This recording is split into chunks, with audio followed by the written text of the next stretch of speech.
Hello, welcome to Stretford Paddock. You're watching the Paddock paper review. This morning I'm going to be going through all of the morning's papers and some of the stories that broke last night and talk about them, of course.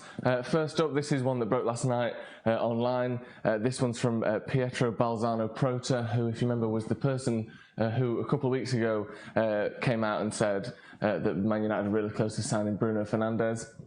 Apparently he's a very reliable journalist from Portugal.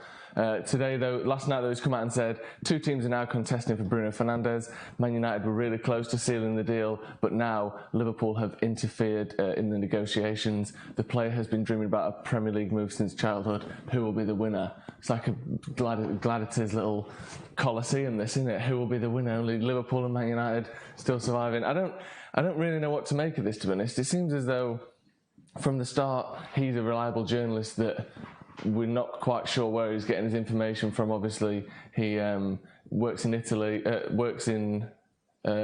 Italy, sorry. Yeah, not Portugal, sorry. He works in Italy. So we're not quite sure where the link between Fernandes and United came from initially.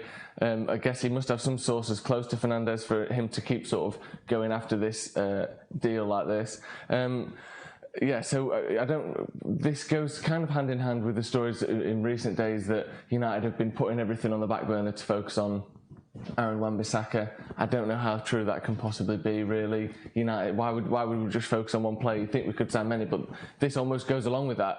The idea that United have sort of let Liverpool kind of slip in and take over this deal potentially. Obviously, Liverpool are in a bit of need for a midfielder. That's probably the weakest point in their squad. I suppose it depends what Fernandes decides is the most attractive proposition out of the two. Obviously, Liverpool, at the moment they're the better team.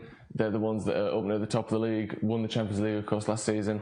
United, historically, maybe slightly bigger, but exactly, we're a bit of a difficult proposition at the moment, aren't we? I think you have to hope that United already could offer maybe more bigger wages. That seems to be something that we've done in recent years. Obviously, we've struggled a little bit as a result of giving Sanchez, what was it, £500,000 a week or 5 million, whatever the story, the last one you read is. Either way, it was an extortionate amount of money.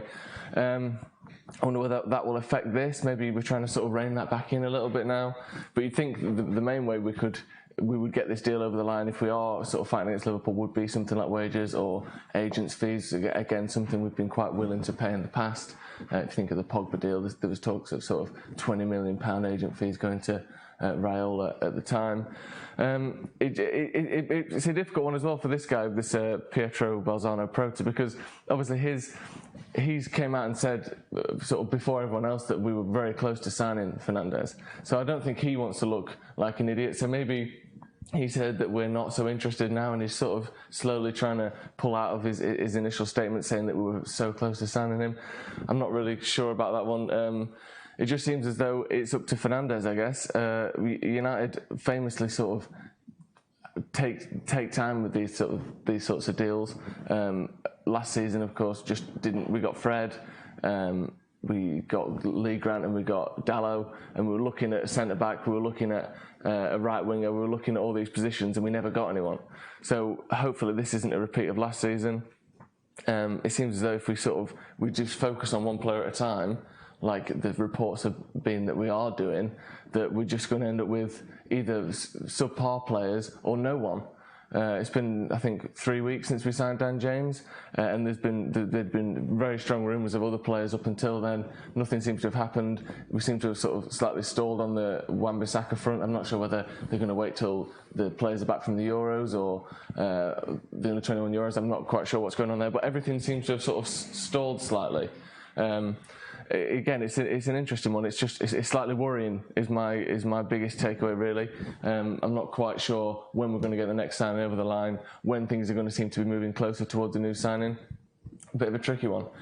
Next up, then, this one's in the MEN, coming from Richard Fay. This says that Pog is the real deal, or since it's a Real Madrid pun, the Real Deal, which is pretty disgusting if you ask me. Ex-France star says that Man United midfielder is ready for Madrid. Paul Pogba is ready for Madrid, ready for a Madrid move this summer, according to French World Cup winner Christian Carembo. Oh, cheers, Christian. Cheers, Christian Karembeu, retired French international footballer and current strategic advisor of Olympiacos. What are you sticking your nose in for? Trying to sell our players to Real Madrid. We're trying to keep him. We just came out the other day telling everyone that we're going to keep him. And now Christian Karembeu, Olympiacos, Servette and Bastia defensive midfielder, is trying to sell him to Real Madrid. I think basically he's saying that Madrid, he says, he's a great player and Zizou knows him from Juventus. He's ready for Madrid, although he'll have to prove it. That shirt weighs a lot. He don't have to prove anything. He didn't go into Madrid. Why is he trying to sell our players to Real Madrid? What's in it for him? He's also part of a Paris-based consortium to expand the A-League with a Pacific Island team. This sort of deal isn't really his business, is it? Other than the fact that Pogba's French, trying to sell our players to rival teams or European rival teams shouldn't really concern him. It seems as though that Pogba deal has lost some momentum. There's been links with him to Juventus, links with him to Real Madrid, and since United have sort of not officially come out and said that, but it seemed as though newspapers and media outlets were briefed that we were telling them that we won't sell Paul Pogba. Those rumours do seem to have slowed down. So hopefully this can be the end of it. Karembeu, obviously, he's got his own agenda. He's probably got some sort of shares in Madrid, or he's friends with Raiola and he's going to get an agent's fee or something. I'm not quite sure why he's coming out and saying that. And finally, our last bit of news for today. Again, this one's in the MEN. It says that Reds continue to fall short on the front line. Like and share this video, of course, if you get a chance. Subscribe as well to Stretford Paddock. So back to this. It's a quote attributed to Sir Alex Ferguson: "Attack wins your games, defence wins your titles." There is scant evidence Ferguson ever actually said it. However apocryphal this quote is, it encapsulates some of Ferguson's last championship campaigns. It basically goes on to say that United haven't scored enough goals in recent years, and he says that people like Marcus Rashford, he says there's still justified doubts about whether Marcus Rashford merits a central role that he has always craved. Basically talking about United's lack of goal scoring chances, lack of goals scored, especially compared to City and Liverpool. I think it's a good point. I think it's something that United sort of overlooked maybe slightly this summer. We've talked about Lukaku potentially leaving, but there hasn't been much, if any, talk of us getting a striker in, which maybe that's something we need. Obviously, we've got Rashford playing more of a central role these days, and we've got Lukaku. But in terms of strikers, that's basically it. And then, obviously, Luckhurst here calling into question whether Rashford should be playing as a striker at all, which I personally think he should be. I think that's his best position, but the amount of goals that we've scored does sort of maybe argue that we should be looking for another striker, or this sort of creative midfielder like Bruno Fernandes to make those chances. Let's have a look at some of the comments. Obviously, we're live today. We've got someone here saying that it's not rocket science. We should buy Ndombele, Rabiot and Maddison midfield. We should buy Issa Diop and Wan-Bissaka. Happy days. Well, that's quite a formidable set of transfers there. I think it's unlikely that we'll get all of those, but it does seem as though people like Rabiot available on a free transfer, and Ndombele, he's a young player that playing for Lyon. You would think that they would potentially need the money more than some other teams, although they have just sold Mendy to Madrid, so maybe they're not quite so desperate. But we're buying these players, or the players that we're looking at, we're buying them from teams that it's not like we're trying to get them from Liverpool or we're trying to get them from City. These are teams that United have dealt with in the past generally, and that I'm not quite so sure why it's taking so long. It's very clear the positions that we're struggling in. We need a centre-back. We could do with a right winger. We need a central midfielder, and we need a right-back. Particularly for me, I think they're our most sort of desperate positions, and things just aren't really moving forward in the way that you'd expect. Harry Maguire here again. You might have seen this on Instagram.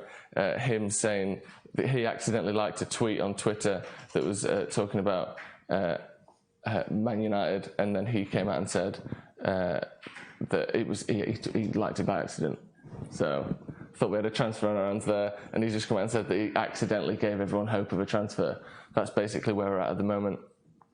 Dave Hayes says here, very disappointed to hear Liverpool are now in for Bruno. Come to United, we should have had that deal done weeks ago. Rubbish to be working on one deal at a time, and I can't help but agree with you there. It seems as though we should be we should be able to sort of go after more than one person at once. I'm not quite sure how that works. Again, it's going to be a difficult summer if that is the way we're doing things. Yeah, make sure you like and subscribe, and also share this video, and there'll be more later on today, and also we'll be back with another paper review later on in the week. So thank you very much for joining us, and we'll see you next time.